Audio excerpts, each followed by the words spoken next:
The first round of the fantasy playoffs did not leave us without some major disappointments from guys who carried us all season long, and it started right away in the first game, Thursday Night Football. Cooper Kupp with the goose egg, the first time since 2019 without a single catch in this game, just absolutely destroying you before the week even really gets off to a start. And it wasn't just him though, because Deebo Samuel and Jauan Jennings, 5 points each in this game. After Deebo Samuel had complained like the squeaky wheel, like, oh, give me the ball, did absolutely nothing except drop what maybe would have been a touchdown catch that the 49ers definitely could have used. Jauan Jennings out there dropping passes as well in the rain, just terrible. And of course, if you started Purdy or Matthew Stafford in this game, well, you didn't really have a lot to look forward to going into the weekend because your quarterbacks already had killed you. But it didn't get a whole lot better on Sunday, and it wasn't just those wide receivers. Tyreek Hill in a smash spot against the Texans, one of the worst pass defenses in the NFL, with his quarterback playing lights out lately. 2 catches for 36 yards in this game.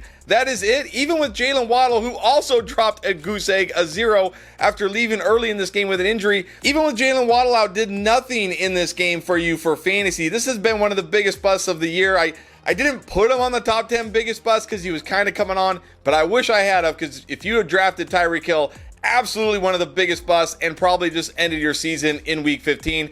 And if for some reason you gambled on Jalen Waddle, well, yeah, he probably ended your season too. But it wasn't just the wide receivers. Derrick Henry carried you all year at running back, looking like a league-winning running back, and nothing this week but 60 yards, no touchdowns. This is 3 straight games without a touchdown for Derrick Henry, and we got to start to wonder, is he starting to wear down a little bit? We saw a lot of Justice Hill in this game, and this wasn't a game where they were playing from behind, having to, put up points and score. We just saw a lot of Justice Hill. I really wonder if Derrick Henry is maybe starting to wear down. Remember, this is a 30-year-old running back with a lot of wear and tear. I mean, you're probably starting Derrick Henry if you somehow won with him this week, but you got to be nervous. And then Saquon Barkley had been by far the best running back, maybe the best player in fantasy and in football all season long, and then in this game just did not come through. I mean, he wasn't completely awful in this game, but didn't really rack up a ton of yards, did miss a portion of the game with an injury, and now his pace to break the actual NFL rushing record, he's going to need to do something incredible over the last 3 games now after this game this week. If you somehow manage to survive this week with Saquon Barkley, you're still going to start him going forward, but if he killed you this week, hey, I think you got to just say, you know what, you carried me all year, it happens, it just sucks that it was this week. And then again, Joe Mixon, another running back, carried you all season long and just not very good today at all. He did leave briefly with an ankle injury, but came back, seemed to be fine. But this is 2 of the last 3 games where he has less than 60 yards total in the game, and he's only scored 1 touchdown in those 3 games. But again, Mixon has carried you to this point. If you're still alive with Mixon, you're probably just rolling with Mixon. And then there's Jonathan Taylor. And look, he put up an okay game. He put up yards, but he dropped the ball before crossing the goal line. This has to be, without a doubt, the worst way you could have lost your fantasy matchup this week. Getting a 0 from Kupp, yeah, that's a gut punch. Getting hardly anything from Tyreek Hill, Derrick Henry, Saquon Barkley, Mixon, that hurts. But watching your running back go 40 yards for an easy touchdown and then dropping the ball before he crosses the goal line, it's got to be the biggest gut punch ever. If you lose because of that, you have every right to rage, quit, whatever you want to do in fantasy. That is absolutely brutal. Why do guys still do this? Why do players even drop the ball? Why are you dropping the ball when you score a touchdown? Do you not want the football you just scored the touchdown with? Just brutal for anybody who started Jonathan Taylor today, which was probably a lot of you. And although Alvin Kamara came through with a nice game, he did have that touchdown, albeit it was a very lucky touchdown. Although I'll give him credit, it was a great catch by Alvin Kamara, no doubt, but it was from a wide receiver, Cedric Wilson. That's pretty lucky, but you got to be nervous here if you have Alvin Kamara. He's now got 5 straight games where he hasn't topped 17 PPR points, and now he's dealing with a groin injury. This could certainly keep him out for a week or 2, and even if he plays, you got to wonder how close to 100% he is, and Kendre Miller actually looks pretty good in the Saints offense. Definitely does not look good. So even though Kamara probably didn't kill you this week, you got to be nervous heading into next week if you got him. And it's probably time to start getting nervous about Travis Kelce again. This guy has not finished as a top 10 tight end since week 10.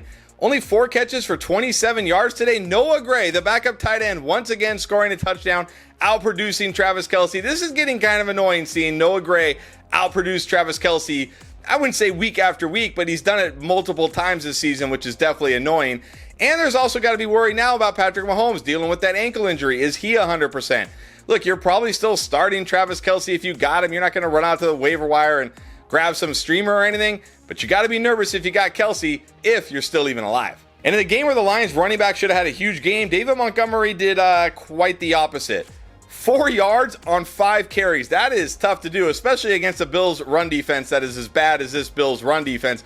But look, the Lions, I don't know what was going on with the Lions. They just got steamrolled by the Bills. The Bills showed up to this game ready to go and just took it to the Lions right from the start, basically. Sure, this isn't what you wanted if you started David Montgomery, and he did, I guess, save his day with like 30 receiving yards. But look, David Montgomery's mostly been good. He's always a threat to score. If you got him, I think you just got to move on. Roll with him again next week. And I feel the same way about Chuba Hubbard. Did not come through in a smash matchup against the Dallas Cowboys. Really, the whole Carolina Panthers offense didn't come through here. But next week he gets the Arizona Cardinals. I think you're going to have to probably trust him again. Although I don't know if I feel that way about Adam Thielen. I was a little nervous about Adam Thielen with Jalen Coker back and healthy.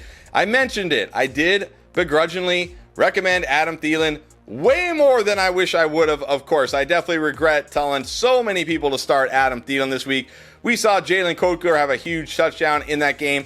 Adam Thielen was okay. He didn't kill you, but certainly did not have a big game in what was really a smash matchup. But I think what really worries me for Thielen here is only 7 targets because, again, Jalen Coker was back and healthy, and he got a decent amount of targets. Xavier Legette is still there. Jatavion Sanders is healthy. I think maybe we got a little carried away with Adam Thielen and what he was going to do down the stretch. He's still an okay start next week in another smash matchup, again, against the Cardinals, but maybe just not as high on him as I was this week. And I'm about ready to be done with the Cardinals wide receiver. That is Marvin Harrison Jr. Another terrible game here. He's mostly been bad than good this season. Had a chance to score a couple of touchdowns, but man, this guy just does not fight for the ball. I mean, he just doesn't. It's like it's either there where he can catch it or he doesn't. There's no contested catch here for Marvin Harrison. Definitely struggled with that against Christian Gonzalez today. I know it's Carolina next week, but I don't think that's going to be enough to give me any confidence in Marvin Harrison Jr. right now. And I'm about done with Calvin Ridley completely. I've only really suggested this guy 3 or 4 times this year where I finally say fine, I'll buy into Calvin Ridley even though his quarterbacks are terrible and I think he's overrated. And he's busted every single time I have bought into this guy. Busted today in an absolute smash matchup. And it didn't even help that Mason Rudolph came in. I thought, oh, hey, look, they're benching Will Levis. Mason Rudolph is in. Maybe that'll do the trick for him. Nope, didn't do the trick for him at all. He was terrible. I cannot suggest Calvin Ridley anymore, which you know what that means. He's probably going to start going off. And I mentioned Tua earlier. He's got to be my biggest bust of the week. Tua, I thought he would absolutely smash against this Houston defense. He had been rolling. He had been so good. There was no reason to think he wouldn't smash. And instead, he smashed any hopes you had of winning a fantasy championship this year. 3 interceptions, a fumble, less than 200 yards, only 1 touchdown. What happened here? What happened to this guy who had been playing so well? I will say one thing. We got a lot of questions like Tua or Jalen Hurts, Tua or Jaden Daniels, Tua or Lamar. Thankfully, we said no to all of those, but I pretty much said yes to Tua every other time. For that, I am sorry, and I regret it. And I didn't say yes to Kyler Murray a lot, but any times I did say yes to Kyler Murray, I certainly regret that too. What another dud here. This guy has been, to say he's been boom bust is kind of generous. He's had some boom weeks, but he's mostly been a bust this year. I don't understand why. He's got weapons. I mean, should be better, but he's just not. James Conner taking all the touchdowns here. Yeah, if you started Kyler Murray this week, I guess the good news is you might not have to decide if you're starting him next week or not because you're probably not playing for anything next week.